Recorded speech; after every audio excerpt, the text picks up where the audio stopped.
ہر طرف مندی ہے۔ چین نے ٹرمپ کو جواب دیا ہے، الٹا دوگنا ٹیرف لگا دیا ہے، جس پر امریکی صدر ڈونلڈ ٹرمپ نے چین کی جانب سے امریکہ پر 34% جوابی ٹیرف عائد کیے جانے پر شدید رد عمل دیا ہے۔ امریکی صدر نے خبردار کیا ہے کہ اگر چین نے یہ اضافہ کل تک واپس نہ لیا تو امریکہ 9 اپریل سے چین پر 50% اضافی ٹیرف عائد کر دے گا۔ مجھے یہ تجارتی جنگ کوئی اور رخ اختیار کرتی ہوئی نظر آ رہی ہے۔ جیسے عمران خان کے ہاتھ میں وزارت عظمیٰ کی شکل میں ایک ماچس کی تیلی آئی تھی تو اس نے پاکستان کو آگ لگائی تھی، ایسے ہی ٹرمپ کے ہاتھ امریکہ آ گیا ہے۔ اور وہ ٹرمپ جو ہے امریکہ تو چلو ٹھیک ہے، وہ اس کا اپنا ملک ہے، وہ اس کے ساتھ جو مرضی کرے، بٹ پرابلم یہ ہے کہ امریکہ کے ساتھ ساتھ باقی دنیا کا کیا ہوگا۔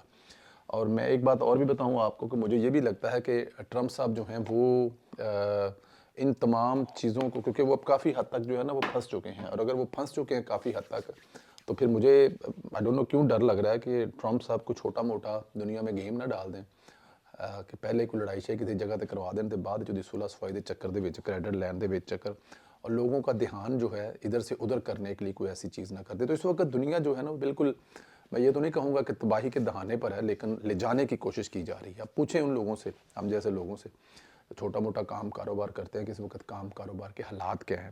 یورپ جو ہے نا اسٹیک پہ لگا ہوا اس وقت اگر دیکھا جائے تو جس کے پاس پیسے ہیں وہ پاکستان لے جائے، کچھ کام کاروبار کر لے تو زیادہ بہتر ہے۔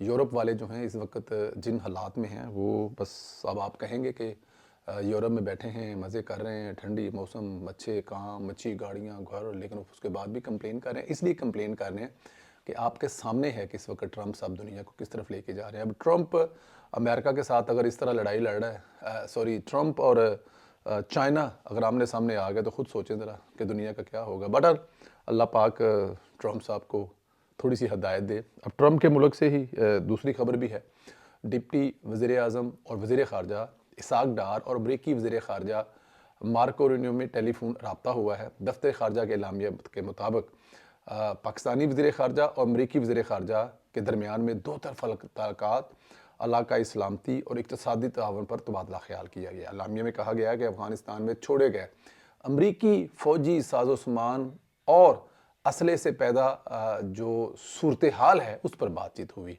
اعلامیہ کے مطابق امریکی وزیر خارجہ نے دہشت گردی کے خلاف پاکستان کی کامیاب کاوشوں کو سراہا ہے۔ مختلف شعبوں بالخصوص قیمتی معدنیات میں پاکستان سے تعاون بڑھانے پر بھی کہ بات چیت ہوئی ہے۔ گفتگو میں تجارت، سرمایہ کاری، انسداد دہشت گردی میں تعاون کی اہمیت پر زور دیا گیا، اور دفتر خارجہ کے مطابق پاکستان نے امریکہ کے ساتھ شراکت داری منصوبہ بنانے کا عزم کا اضافہ کیا اور گفتگو میں معاشی اور تجارتی تعاون کو مستقبل کے تعلقات کی بنیاد قرار دیا گیا۔ یہ جو گفتگو ہوئی ہے یہ پاکستان کے وزیر خارجہ اور ڈپٹی پرائم منسٹر اور امریکہ کے وزیر خارجہ کے درمیان میں ہوئی ہے۔ اب یہاں پہ یوتھیوں نے جو پروگرام بنایا ہوا تھا، جو یوتھیوں نے لارا لگایا ہوا تھا، جو یوتھیوں نے انویسٹمنٹ کی تھی، وہ یہ تھی کہ امریکی جو وزیر خارجہ ہے وہ پاکستان کے وزیر خارجہ کو فون کرے گا اور کہے گا کہ ادھے گھنٹے دے وچ عمران خان صاحب نال گل کراؤ، اور 1.5 گھنٹے دے وچ انہاں نوں لاہور تو ممکن نہیں 1.5 گھنٹے چ، لیکن تسی زمان پر بنی گالا بناؤ اور وہاں سے 2 دن کی ریسٹ کے بعد ان کو لاہور اپنی حفاظت میں پہنچاؤ۔ یہ یوتھیوں نے پروگرام بنایا ہوا تھا، جس طرح انڈیا نے نہیں 65 کی جنگ میں لاہور میں آ کے صبح ناشتہ کرنا تھا شالامار باغ، اسی طرح یوتھیوں نے بنایا تھا پروگرام۔ لیکن یہاں پر امریکہ جو ہے اس کی محبت پاکستان سے ماشاءاللہ دن بدن بڑھتی جا رہی ہے، جہاں پر وہ ایک طرف امریکہ اور چائنا آمنے سامنے ہیں، امریکہ اور یورپ آمنے سامنے ہیں، امریکہ اور جو انڈیا ہے اس پہ کافی زیادہ انہوں نے کام کو کھینچ کے رکھا ہوا ہے، وہاں پر وہ پاکستان سے پنگے بڑھا رہے ہیں، محبت بڑھا رہے ہیں۔ تو یہ چاچو کی اور وزیر خارجہ کی میرے خیال میں لابنگ تو ہے، جس سے ہر 1 ہفتے کے بعد امریکہ سے کوئی بڑا جو ہے وہ پاکستان کے کسی بڑے سے بات چیت کر رہا ہوتا ہے، تجارت بڑھانے پر، معدنیات انویسٹمنٹ کرنے پر باتیں ہو رہی ہیں۔ تو یہ بڑی اچھی چیز ہے، پر اللہ کرے دنیا میں سکون ہو جائے، کیونکہ ٹرمپ کی فوج پہلی دفعہ ایسا لگ رہا ہے کہ ٹرمپ اپنی شاید امریکی صدر بھی اپنی مدت نہ پوری کر سکے، جو ٹرمپ صاحب نے لڑائیاں جھگڑے چھیڑ لی ہیں۔ لیکن دعا ہے کہ اللہ پاک دنیا کے لیے یہ بہتر ہو اس میں، اور خاص طور پہ فلسطین کے لیے، فلسطین کے جو مسلمانوں کے لیے ہو رہا ہے ان کی بھی آواز جو ہے وہ کہیں نہ کہیں سنی جائے۔ لاہور میں ایئرپورٹ پر ایک واقعہ ہوا ہے، پچھلے دن سعودی عرب میں واقعہ ہوا تھا۔ اس واقعے میں سعودی عرب میں ایک خاتون نے وہاں کے شرطے کو ایک تھپڑ 2-3 مار دی، اور اس کے بعد شرطے نے جو کیا وہ بڑا دیکھنے والا تھا۔ اور اس کا کاپی پیسٹ آج لاہور ایئرپورٹ پہ بھی ہوا. آج کا واقعہ ہے, کل کا ہے, پرسوں کا ہے, کیونکہ سم ٹائم ویڈیو بھی لیٹ آتی ہیں, نہیں پتا کب کا, لیکن پچھلے ریسنٹلی کل یا پرسوں کا واقعہ ہے کہ جو خاتون ہیں اس کے سامان میں کچھ ایسی کچھ چیزیں ہیں جو کہ کلیئر نہیں کی جا سکتی. اب وہ کیا تھا یہ ہمارے پاس اطلاعات نہیں ہے, لیکن وہ سامان جو ہے وہ کسٹم والے آگے نہیں جانے دے رہے تھے, اور وہ خاتون جو ہے مسلسل بدتمیزی کر رہی تھی. اور جب اس خاتون کو روکا جا رہا تھا کہ بد زبانی سے اور وہ گالیاں وریور جو بھی تھا, تو اس خاتون نے پولیس والے اور پولیس والوں کو تھپڑ مار دیے. اور جب پولیس والوں کو تھپڑ مارے تو پولیس نے تو تھپڑ نہیں مارے, لیکن لیڈیز پولیس نے اس خاتون کی خاطر تواضع کی. اب اس کو لے کے جو بہت سارے پاکستان تحریک انصاف کے بےہودہ قسم کے لوگ ہیں, اب وہ جو انہوں نے ایک نیا پروپیگنڈا شروع کر دیا, وہ کہہ رہے ہیں کہ جی یہ کیسی وردی ہے پاکستان کی, جو بھی پہن لیتا ہے وہ انسانوں کو انسان نہیں سمجھتا اور انسانوں کو مارنا شروع کر دیتے ہیں. مطلب تحریک انصاف والے اس کو بھی اسی وردی سے ملا رہے ہیں جس وردی سے اس وقت ان کو وہ فیض یاب نہیں ہو رہے.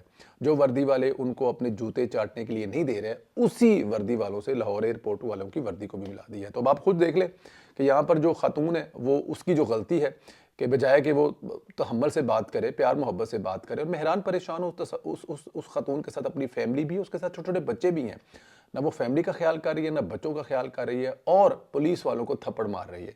اور پھر جو پولیس والیوں نے کیا ہے, اور ان کی وہ کہتے ہیں نا گوت تو پھڑ کے ہو, پولیس والی بھی لگتا ہے کہ اسے پینڈ دی سی, گوت تو پھڑ کے کما کے لے کے چلی گئی ہے. اور تحریک انصاف والوں کی وہ جو خاتون ہے وہ بہن تھی, باجی تھی, مامی, چاچی, نانی, کاکی, کون سی میں نہیں پتا, لیکن بڑی تکلیف ہوئی ان کو, جناب وردی والوں نے مارا ہے. او بھائی وردی والوں کو کیا سودیر والا واقعہ یاد ہے؟ وہاں پر شرطے نے کیا اس خاتون کو نہیں مارا جس خاتون نے پولیس والے سے بدتمیزی کی ہے؟ اس کی حمایت نہیں کی جا سکتی, دونوں طرف سے حمایت نہیں کی جا سکتی. نہ اس خاتون نے جو کیا اس کی حمایت کی جا سکتی ہے اور نہ پولیس والوں کی جاتی ہے. ایسا نہیں ہونا چاہیے, لیکن خیر کیا کریں, ہمارے لوگوں میں صبر اور پیشن نام کی کوئی چیز ہی نہیں ہے. اس قسم کے واقعات ہو رہے ہیں, لیکن تحریک انصاف جو ہے نا ہر چیز سے اپنا شر نکال لیتی ہے. ان کے یوٹیوبر, ان کے جو سوشل میڈیا ایکٹیوسٹ ہیں, وہ کوئی نہ کوئی اپنا اس سے کچھ نہ کچھ نکال لیتے ہیں. لیکن خیر بلوچستان کے حالات جو ہے جی وہ بھی آپ کے سامنے ہیں. بلوچستان میں میرے خیال میں یہ فیصلہ ہو گیا ہے کہ جو اختر مینگل صاحب ہیں ان کو پیار محبت سے سمجھایا جا رہا ہے. وہ سمجھ گئے تو ٹھیک ہے, ورنہ پھر ان کو نظر بند کیا جائے گا. اور نظر بند کرنا اس لیے ضروری ہے کہ صوبہ اس قسم کے حالات افورڈ نہیں کر سکتا. دیکھیں مارنگ بلوچ ہوں یا دوسرے جو لوگ ہیں وہاں پر جو اس وقت ریاست کے خلاف جو حرکتیں کر رہے ہیں وہ کسی بھی طرح قابل افورڈ نہیں ہے. پاکستان یہ سب کچھ اس وقت یہ برداشت نہیں کر سکتا کہ آپ پاکستان کے ساتھ جو کر رہے ہیں یا جو کرنا چاہتے ہیں. بڑی مشکل سے پاکستان سنبھلا ہے, بڑی مشکل سے عمران خان کے چنگل سے آزاد ہوا ہے, اور دوبارہ پھر دیکھیں نظر لگ گئی نا, نظر کھا گئی کہ ایک بڑا اچھا ایئرپورٹ بنا لیا, گوادر کا ایئرپورٹ, کوسٹل ہائی وے, اور اس کے علاوہ جو آپ کا سی پیک ہے وہ ترقی کرتا کرتا جو ہے وہ آہستہ آہستہ پہنچ رہا ہے, آگے بڑھ رہا ہے. نظر کھا گئی, نظر لگ جاتی ہے, تو بلوچستان کو ایک دفعہ پھر نظر لگ گئی. بلوچستان کے اس محکوم لوگوں کو, بلوچستان کے وہ جو جسے کہتے ہیں کہ آپ وہاں کے جو عام کامن پرسن ہیں ان کو اگر تھوڑا سا فائدہ ہونے لگا تھا, تو سرداروں کو اور پھر جو باہر بیٹھے ہینڈلرز ہیں ان کو نظر آ گیا کہ یہ عام لوگوں کو فائدہ نہیں ہونا چاہیے.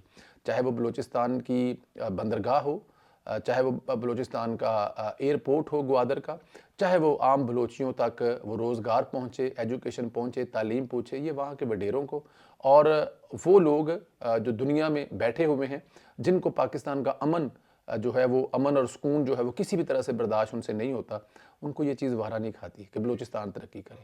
کیونکہ بلوچستان جو ہے نا وہ ایکچولی 1.25 کروڑ آبادی کا صوبہ ہے, اور سب سے زیادہ معدنیات وہاں پر ہے, سب سے بڑا صوبہ ہے.